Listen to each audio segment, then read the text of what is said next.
Hello, I'm Anne McElvoy and this is The Economist Asks. And this week we ask, how can Britain's fractured political landscape recover? We've never seen 2.5 weeks like it. Every time you get out of bed, something seismic's happened. Former Deputy Speaker of the House of Commons, Nigel Evans there, and we'll be hearing more from him later on. Also on the programme, we'll be learning how Premier political impressionist Rory Bremner says goodbye to David Cameron. I want to thank the people of this country. When I say the people of this country, of course I mean the people of Scotland and Northern Ireland and London who voted in. The rest of you I don't really care about. And Lord Hain, once a leading Blairite, will be sharing his views on the state of Her Majesty's opposition. And for the Labour Party, it's tearing us apart, but we've got to kind of find a way through that keeps us united. Conservative historian Andrew Roberts will be laying out a longer view of the current chaos, while Emma Reynolds, a prominent reform voice on the Labour benches, joins us too. Historically, you really have to go back a long way, probably as much as 3/4 of a century, to see quite the amount of turmoil. How on earth can we proceed as a parliamentary party if Jeremy remains the leader? I don't see how that can continue. But first, it's been 3 weeks of unprecedented instability in modern British politics. The British people's vote to leave is the start of a process. I do not think it would be right for me to try to be the captain that steers our country to its next destination. And I can provide that leadership. I have concluded that person cannot be me. Theresa May carries over 60% of support from the parliamentary party. Her Majesty the Queen has asked me to form a new government, and I accept it. When it comes to women prime ministers, I'm very pleased to be able to say pretty soon it's going to be 2-0. For the Conservatives, some say the worst might be over. But to test that thesis, I went down to Parliament myself. It's a sunny, blustery day down here at Abingdon Green at Westminster, where all the camera crews gather after the big parliamentary occasions. And we've just heard David Cameron saying goodbye to his premiership at Prime Minister's Questions. He's had to leave office. Theresa May is the new Prime Minister. And I'm catching up with some old faces down here at the Green.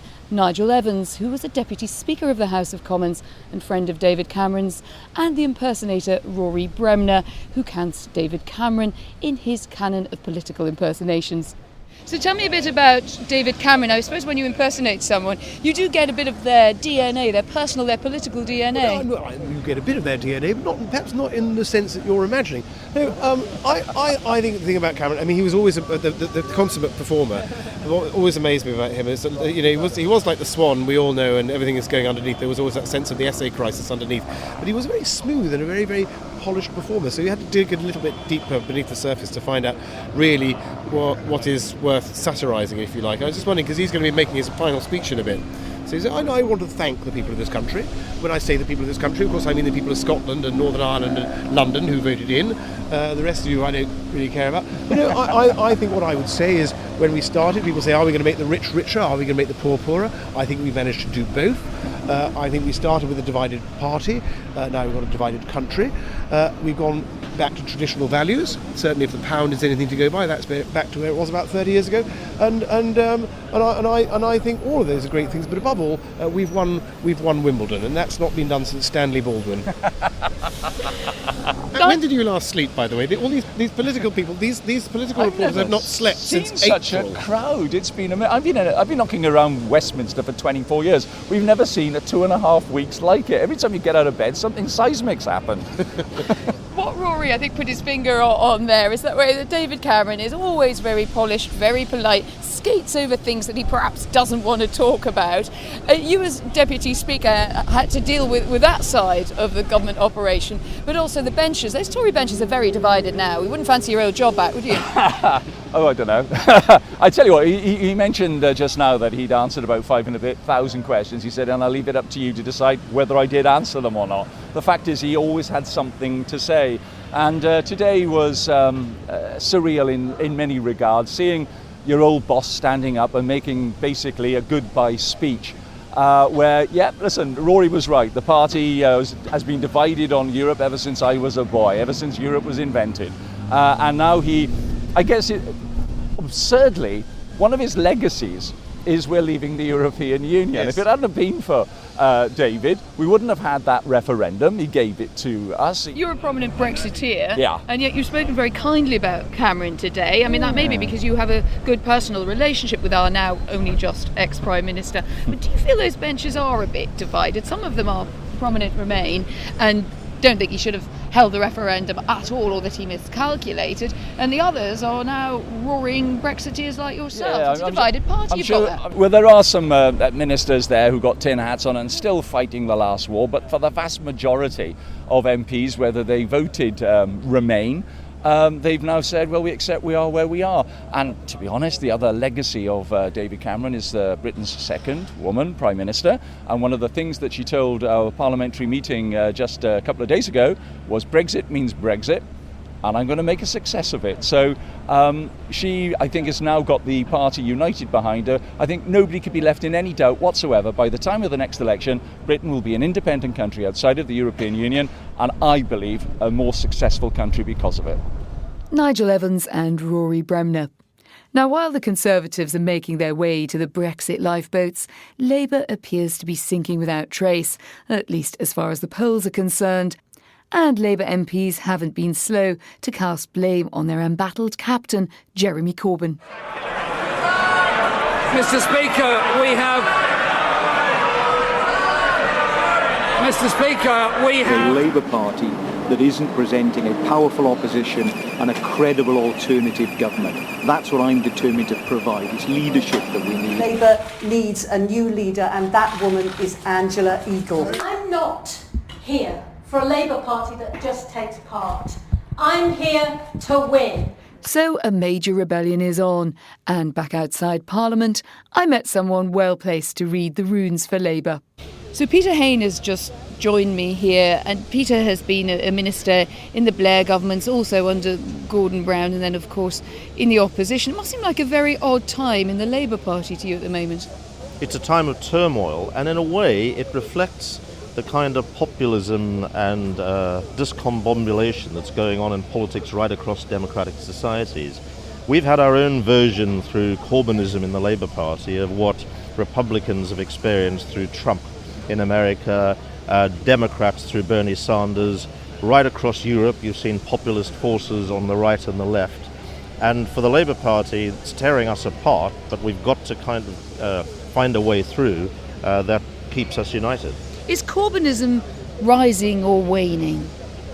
I think it's waning amongst the massive party members, amongst an energetic and very, very active layer on the left in British society, which to his credit he's brought back in under the Labour banner, who deserted us over the Iraq War and so on. Amongst that group he's enormously popular. But I've been knocking on doors in recent months in both the Welsh Assembly elections and in the Welsh coal mining traditional valley heartlands. It used to, there aren't any mines in them anymore. And those areas are very antagonistic to Jeremy Corbyn. Every day he remains as a Labour leader, there's a boost for the United Kingdom Independence Party, UKIP, which of course provided the impetus behind the referendum which has taken Britain sadly out of Europe. A couple of contenders have come off the benches this week and said they are going to oppose Jeremy Corbyn's leadership. There's Owen Smith and there's Angela Eagle. Are you backing Angela Eagle? Angela's very courageous and very able. I prefer Owen Smith, who is a fresh face, who did not get entangled in the Iraq War in the Parliament because he wasn't an MP at the time like I was and like Angela was. We both voted for the Iraq War. They're both very able candidates. Either of them could lead the party and lead it much, much better than Jeremy Corbyn. I think Owen Smith's better placed. He's offering a clear alternative to the Conservative austerity programme, which has seen a revolt right across the democratic world, where most people are losing out under this economics, from American industrial areas to parts of Spain and France and in Britain as well. He offers a clear Keynesian economic alternative to that. He's extremely capable.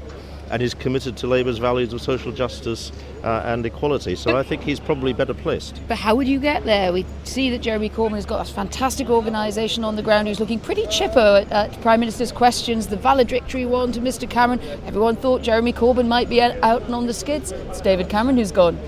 Yes, well, politics is unpredictable. You never know what's going to happen. But out there with the public, although people quite admire Jeremy's honesty and the fact that he is completely different to most professional politicians, and that's to his advantage, they don't see him being a Prime Minister. They don't see him being a credible leader. That, I'm afraid, is the blunt truth. And I think either Angela Eagle or Owen Smith would be seen as credible leaders because they are. The Labour peer and former Cabinet Minister Peter Hain there. Now, with the furious pace of politics sweeping us away, it's a good time to slow down, reflect and take the long view. And one author well suited to doing that is Andrew Roberts, political historian and biographer. Andrew's written about many of the major Conservative politicians and forces that have defined the foundations of British political life, from the 19th century Tory moderniser Salisbury to Churchill. And in the spirit of reflecting on the past, we should also look to the future. And one prominent MP from the 2010 Labour intake, Emma Reynolds, has got some strong views on that. So I started by asking her what the reaction to David Cameron's resignation speech said about the general state of British politics. Well, I think since the referendum outcome, there has been a power vacuum in both the main political parties.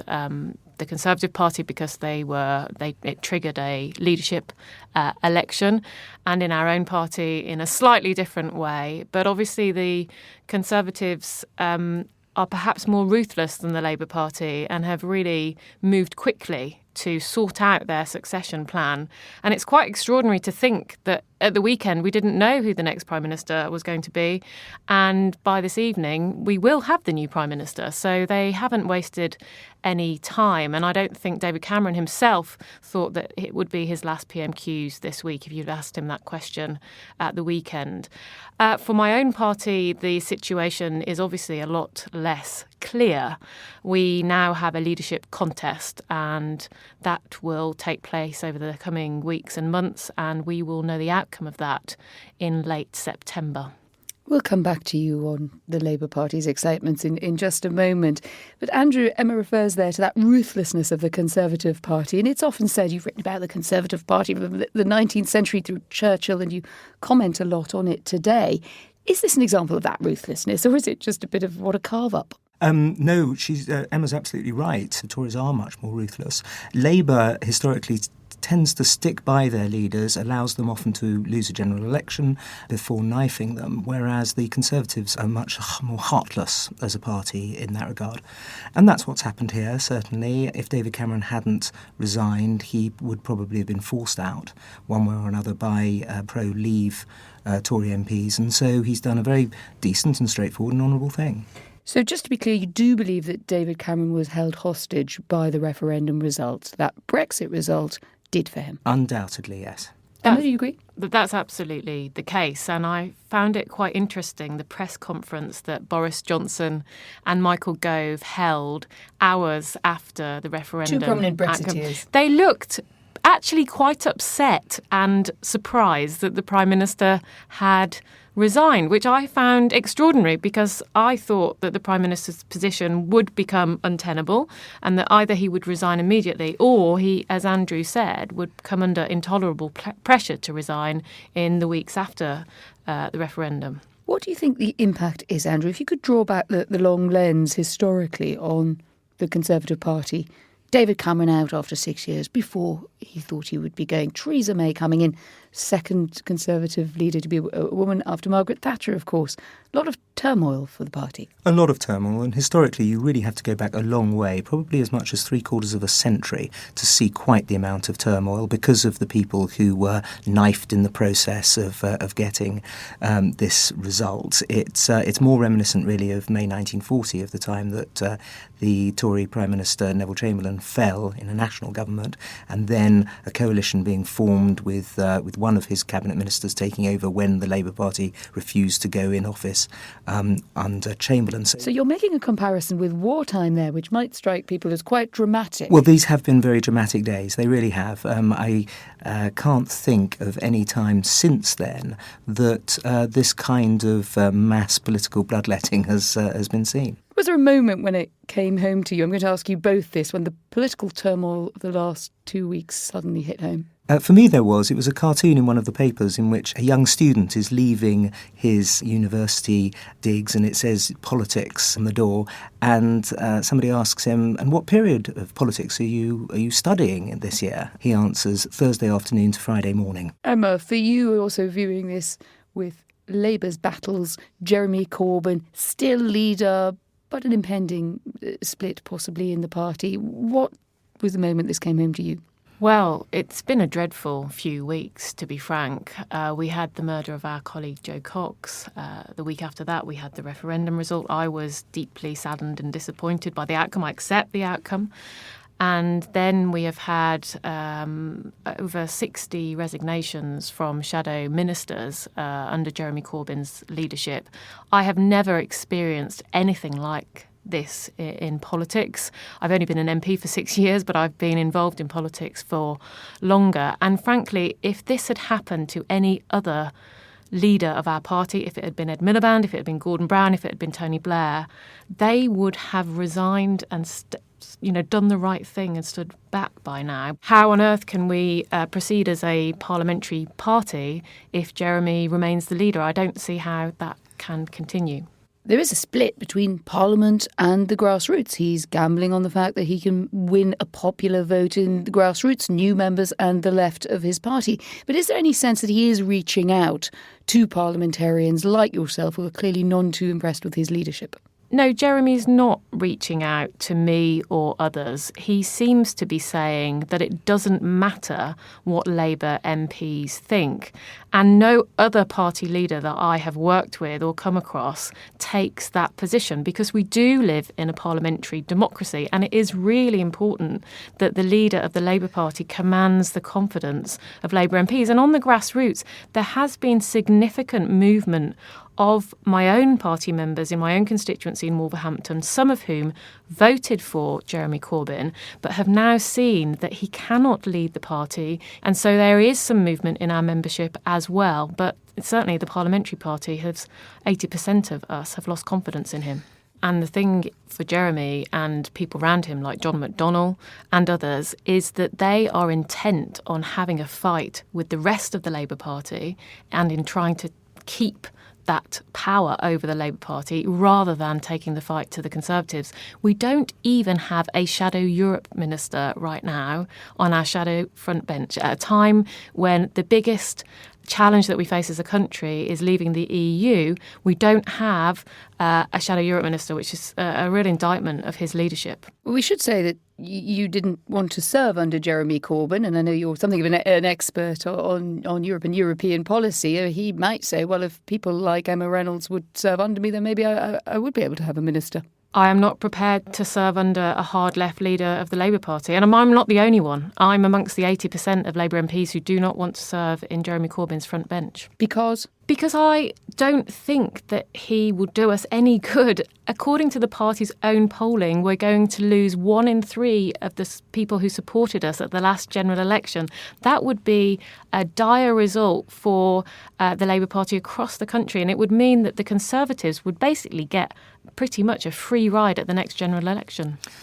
And that is, of course, something that an awful lot of Conservatives do want to see. I mean, I haven't yet met a Conservative who hasn't wanted Jeremy Corbyn to win this. There was a point where he was such a danger to have somebody who was hard left as Prime Minister. Now, virtually no Conservatives believe that he could ever become Prime Minister and therefore will lose Labour the next election. I'd like to turn to Theresa May. We've said goodbye to David Cameron and straight away it's hello to Theresa May. We've seen the removal vans were there in that very rapid way that the British Constitution works. By removal van, you're out and in comes the next person putting their rug in front of the fire.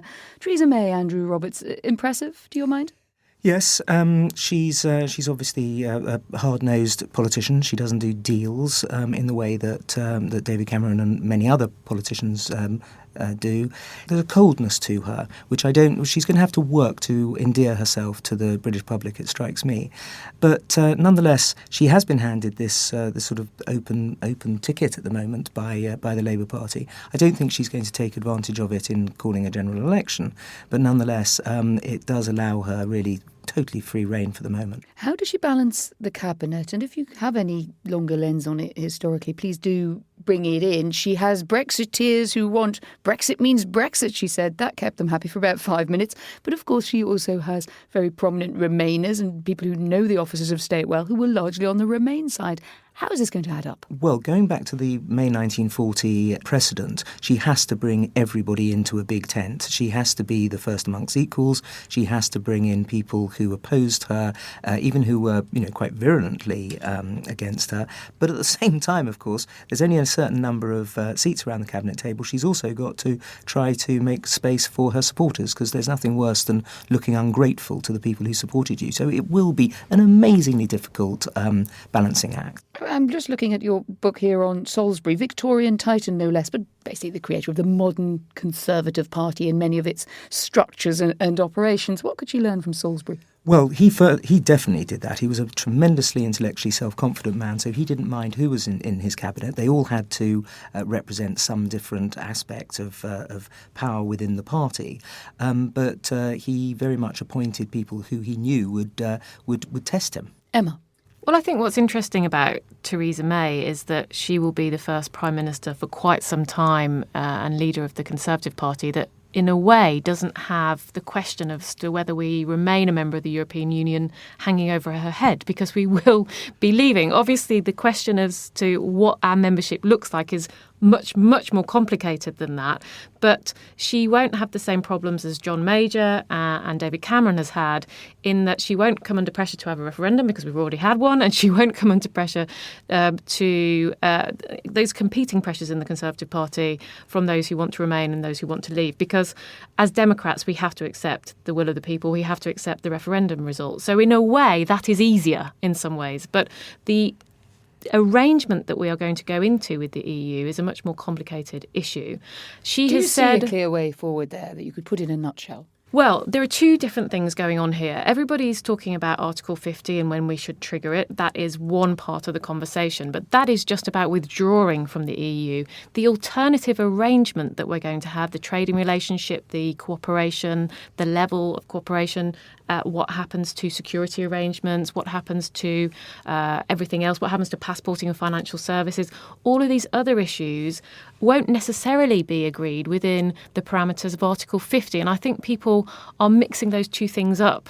And they're actually two, perhaps not distinct things, because they are interrelated. But this is going to take quite some time, and it is a complicated procedure. And it doesn't really just stop at Europe, of course. They've also got to be trading agreements with the United States and with China and with India and other important exporting countries like that. So yes, this, and especially at a time when the pound has gone down 10%, is going to be a period of continued sort of maelstrom. Doesn't necessarily think it's a bad. I'm not saying this is necessarily a bad thing. I think we're going to get. Britain is going to get a series of trading deals with some of those countries I just mentioned before the EU ever does, because the EU has 27 countries that need to come together on that. But nonetheless, it is very clearly going to be a period of a great deal of questions and contradictions. One practical issue is that because we haven't negotiated our own free trade deals for over 40 years, we simply, at the moment, don't have the personnel. So I think there is a scramble to recruit